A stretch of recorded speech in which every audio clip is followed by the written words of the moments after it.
Assalomu alaykum hurmatli azizlar. Bir necha kun oldin boshlagan obyektimizni Xudo xolasa bugun yakunlab tugatyapmiz. Bizga hozir mana berilgan joy, mana bu panoramli oynalar ostiga konvektor, unutripolniy konvektorlar qo'yish vazifasi berilgan edi. Hozir hammasini mana bir qator o'rnatib, ishga tushirib, hozir sinayapmiz. Mana yoqib qo'yganmiz hozir. İnşallah hammasi mana hozir bu yerda ishlayapti. Televizorimiz qolib ketibdi. Buni grafini ko'rsatib bergani.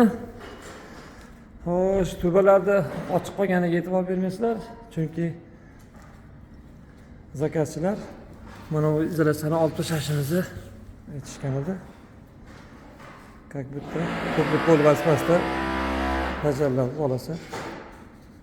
Shuning uchun urilmaydi.